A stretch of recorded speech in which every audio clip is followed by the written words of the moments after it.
खबर यह है कि यूएस से वार्ता के लिए डेलीगेशन ईरान भेजेगा। अमेरिकी अखबार के हवाले से बहुत बड़ी खबर आ रही है। ईरानी अधिकारियों ने मीडिएटर को जानकारी दी है। इस्लामाबाद ईरानी डेलीगेशन जाएगा। ईरानी डेलीगेशन का कारी बाफ नेतृत्व करेंगे। देखिए, अब तक ईरान कह रहा था कि हम नहीं जाएंगे क्योंकि हमें अमेरिका पर भरोसा नहीं है। जब तक अमेरिका नाकाबंदी तो समुद्री इलाके में हॉर्मुज में कर रखी उसको नहीं हटाएगा तब तक हम नहीं जाएंगे। वहीं अमेरिका ये कह रहा था कि जब तक समझौता नहीं होगा, डील नहीं होगी, हम नाकाबंदी नहीं हटाएंगे।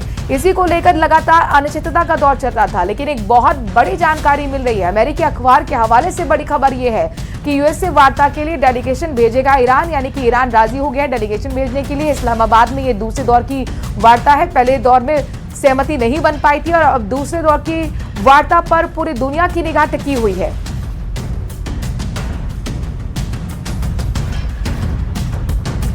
तो इस वक्त की बहुत बड़ी खबर है, यूएस से वार्ता के लिए डेलीगेशन ईरान भेजेगा। और आपको बता दें कि अमेरिका के उपराष्ट्रपति जेडी वेंस इस पूरी वार्ता में शामिल होने के लिए आ रहे हैं इस्लामाबाद।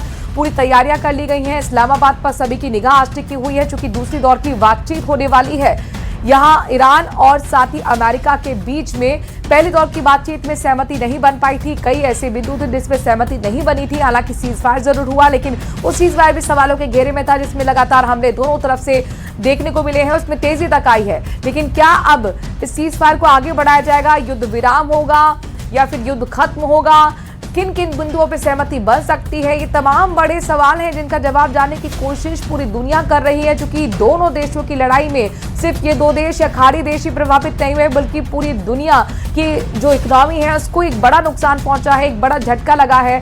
क्रूड ऑयल की जो कीमतें अंतर्राष्ट्रीय स्तर पर लगातार बढ़ रही हैं और इसका असर, जो कि फ्यूल कहा जाता है किसी भी देश की इकोनॉमी के लिए, महंगाई हर स्तर पर बढ़ती दिखी है। और ऐसे में सभी की निगाह आज होने वाली बातचीत पर टिकी हुई है। इसमें एक बड़ा अपडेट ये निकलकर सामने आया है कि ईरान अब अपना डेलीगेशन भेजने के लिए राजी हो गया है। क्योंकि सीधे ही ईरान ने कहा था कि जब तक नाकाबंदी नहीं हटाया जाएगा अमेरिका की तरफ से तब तक हम डेलीगेशन नहीं भेजेंगे। लेकिन अब ईरान राजी हो गया डेलीगेशन भेजने के लिए, यानी कुल मिलाकर अब शांति वार्ता होगी।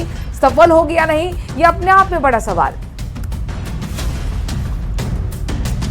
अमेरिका और ईरान के बीच बढ़ते सैन्य तनाव के बीच एक बार फिर कूटनीति की मेज सजने वाली है। पाकिस्तान के इस्लामाबाद में होने वाली बातचीत के दूसरे दौर को लेकर उम्मीदें तो बहुत हैं, लेकिन जमीनी हकीकत तो उसकी उलट है। ईरान ने सख्त रुख दिखा दिया है और डेलीगेशन भेजने से इनकार कर दिया। हालांकि अब बताया जा रहा है कि डेलीगेशन के लिए तैयारी शुरू हो चुकी है, ईरान की तरफ से भेजा जाएगा। कल सुबह 5:30 बजे डेडलाइन खत्म हो रही है।